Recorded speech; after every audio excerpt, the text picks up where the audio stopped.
Hello guys, welcome to Krypton tutorial. और आज हम जो एक नया टॉपिक लेकर आए हैं वो है graphs problem in gases state. Actually gases state का जो चैप्टर होता है उसके अंदर मैंने देखा है, जो मेरे स्टूडेंट हैं वो क्वेश्चन पूछते रहते हैं कि सर पहले आपने समझाया था तब सही लगा था, बट अभी ये कंफ्यूजन सा क्रिएट हो गया इसके अंदर। तो कुछ समझ नहीं आ रहा कौन सा ग्राफ सही है कौन सा ग्राफ गलत है। और ऊपर से नीट और एडवांस के अंदर, मतलब सॉरी, नीट और मेंस के अंदर ही पूछे जाते हैं। एडवांस के अंदर ही पूछ सकता है, ऐसा नहीं है कि नहीं पूछ सकता है, बट उसका पूछने का तरीका कुछ और होगा। तो आज जो भी छोटे मोटे रीजंस होते हैं कि नहीं हुआ, सही है, गलत है, कैसे करना है, वो सब इस वीडियो के अंदर हम सीखेंगे। पहले हम बॉयल्स लॉ ले रहे हैं, फिर चार्ल्स लॉ लेंगे और फिर गेलुसाइक लॉ। ठीक है, एक एक करके इन लॉ को हम पढ़ेंगे और इनके ग्राफ्स के बारे में समझेंगे।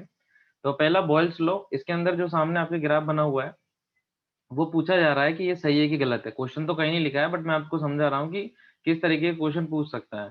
तो उससे पहले मैं ये समझ में आना जरूरी है कि बॉयल्स लॉ होता क्या है। तो बॉयल्स ने एक बात बोली थी कि जब आपके मोल्स कांस्टेंट रहेंगे, ठीक है, जब आपका टेम्परेचर कांस्टेंट रहेगा, तो आपका जो प्रेशर है वो इनवर्सली प्रोपोर्शनल होगा वॉल्यूम के।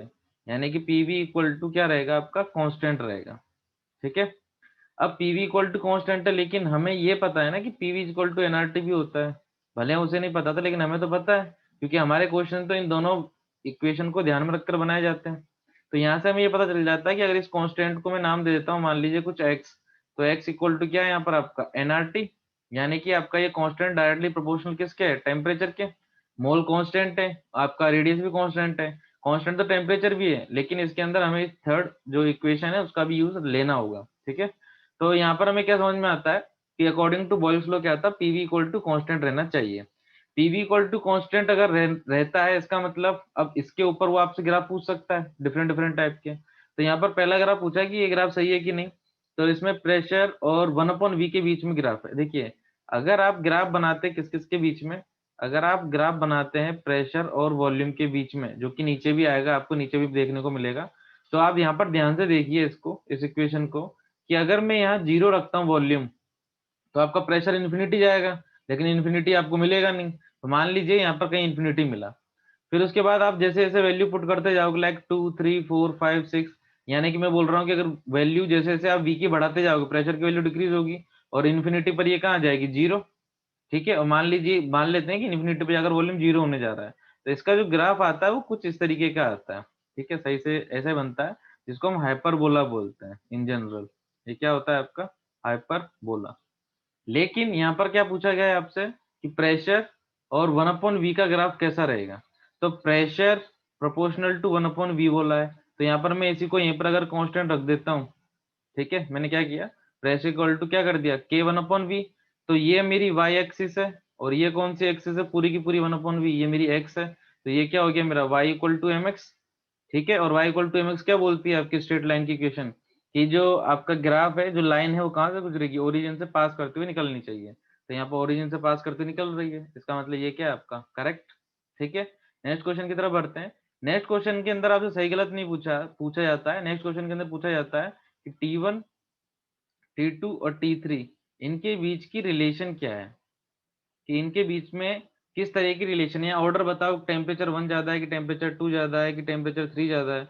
तो ये कैसे पता लगाएं हम। ठीक है, इसके बारे में क्या करना होता है कि आप इधर देखिए, मैंने आपको बोला ना अभी कि इसका यूज लेंगे हम। एक्स प्रोपोर्शनल टू क्या था आपका, टेम्परेचर।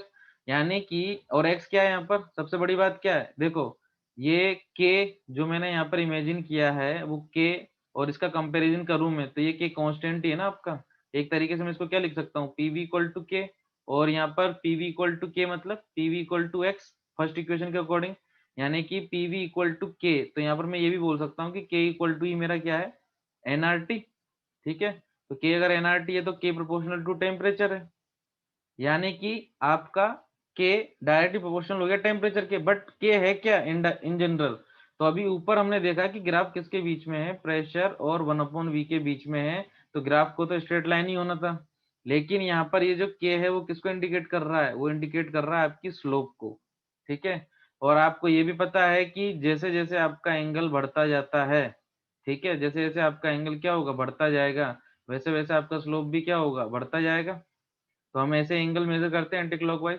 तो अगर इसको मैं थीटा 1 बोलता हूँ, दूसरे को थीटा 2 और तीसरे को थीटा 3, तो यहाँ से क्लियर हो रहा है कि theta 1 less than theta 2 less than theta 3 है।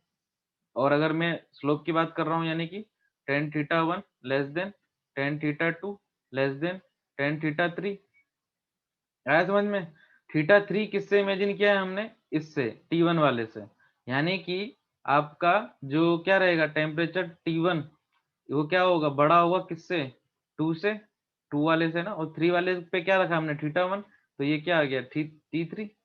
तो यहाँ से हमें ये समझ में आता है कि इन टेम्परेचर के बीच में रिलेशन किस तरीके से होगी कि टेम्परेचर 1 ज्यादा होगा, फिर टेम्परेचर 2, फिर टेम्परेचर 3।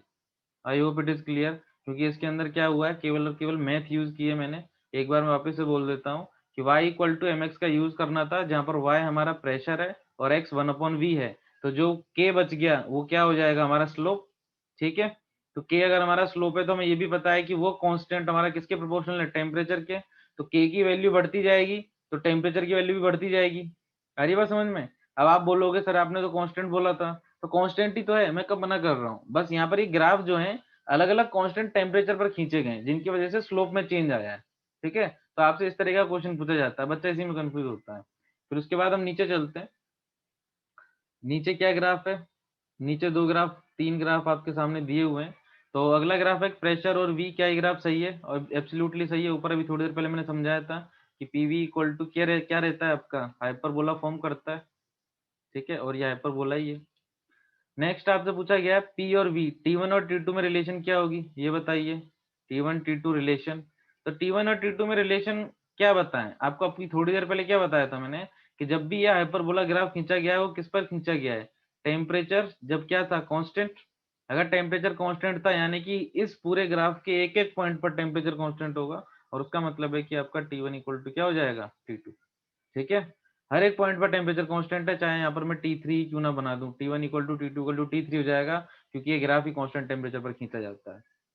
फिर नेक्स्ट यहाँ पर आपको दिख रहा होगा क्वेश्चन, जिसके अंदर दिया हुआ है, थोड़ा सा ऊपर ले आते हैं, आपको समझने में आसानी रहेगी।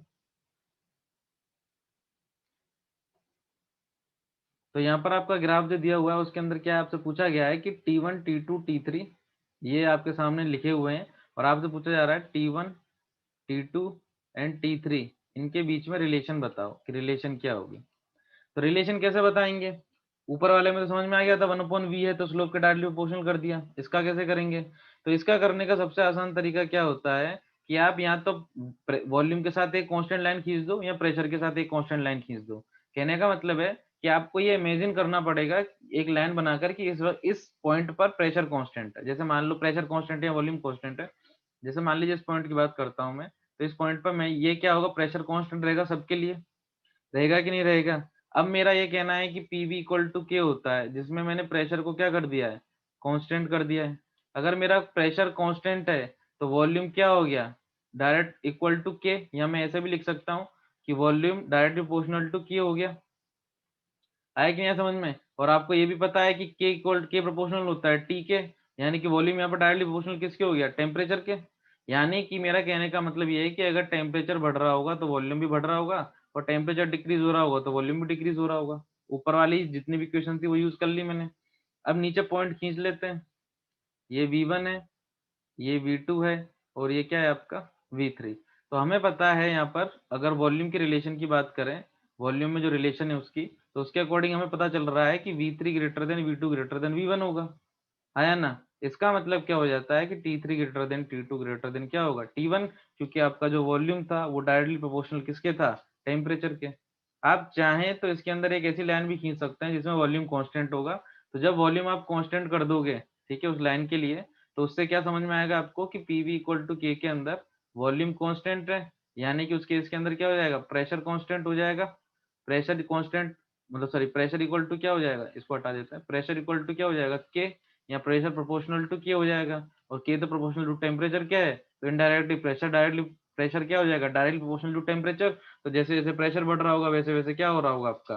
टेम्परेचर भी बढ़ रहा होगा। तो आप उससे भी कर सकते हो, कोई दिक्कत नहीं उससे करने में। ठीक है, नेक्स्ट क्वेश्चन की तरफ बढ़ते हैं। ये नेक्स्ट दो क्वेश्चन है हमारे। ठीक है, इन नेक्स्ट दो क्वेश्चन के अंदर क्या बोला गया है हमसे? हमसे ये बोला गया है कि इनमें से कौन सा ग्राफ सही है। अभी थोड़ी देर पहले हमने देखा कि पीवी इक्वल टू क्या होता है? के, और के क्या है आपका? कांस्टेंट।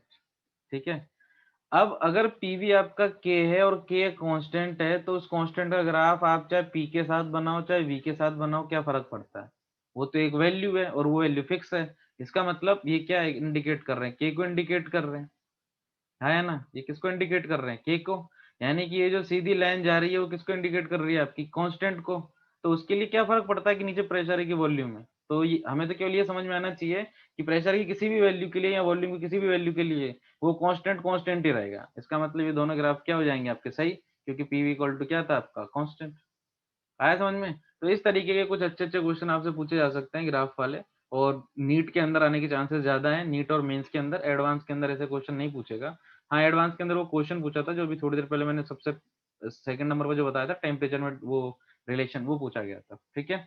नेक्स्ट जो पार्ट 2 होगा गैसीय स्टेट के ग्राफ का, वो होगा आपका चार्ल्स लॉ।